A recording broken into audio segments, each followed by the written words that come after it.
Sobat Jurnalis TV, kasus pagar laut di Tangerang menjadi perbincangan hangat belakangan ini.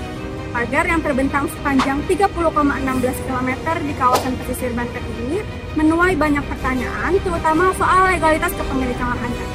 Selain itu, dampaknya terhadap masyarakat sekitar, khususnya nelayan yang menggantungkan hidup di laut juga menjadi perhatian. Lantas, apa saja yang perlu diketahui dari kasus ini? Ingin tahu lebih lanjut? Simak selengkapnya dalam video ini, karena kamu harus tahu.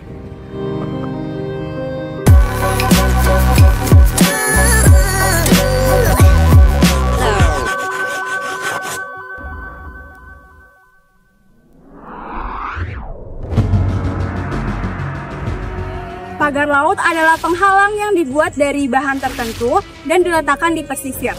Tujuannya berbagai macam, mulai dari mencegah abrasi hingga membatasi akses ke laut. Namun dalam kasus Tangerang, pagar laut ini diduga bukan hanya sekedar pembatas, melainkan bagian dari proyek besar yang melibatkan kepemilikan lahan yang dipertanyakan.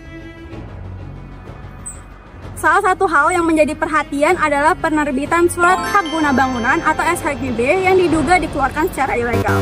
SHGB sendiri adalah dokumen yang memberikan hak kepada pemiliknya untuk mendirikan bangunan di atas tanah tertentu. Namun, jika tanah tersebut berada di perairan dan pesisir yang seharusnya menjadi milik negara, hal ini menjadi masalah besar.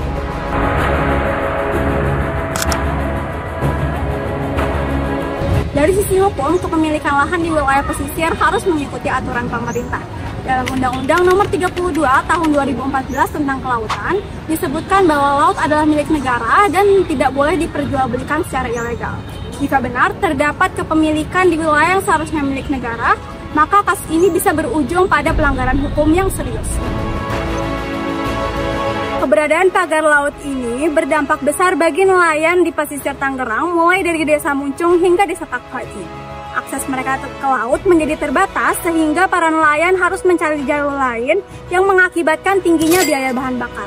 Selain itu, banyak kapal nelayan yang rusak akibat tertabrak dengan pagar laut. Pagar ini juga mengakibatkan rusaknya ekosistem laut, rusaknya terumbu karang, dan menurunnya hasil tangkapan ikan nelayan yang mengakibatkan kerugian mencapai 24 miliar rupiah.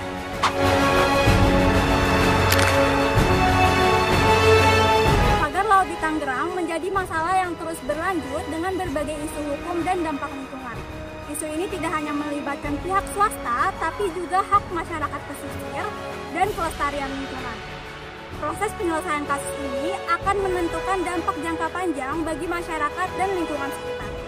Jangan lupa untuk terus update berita terbaru di Instagram dan TikTok @jurnalis_tv. Saya Hanifah pamit dan kita bertemu di reportase selanjutnya. Sampai jumpa!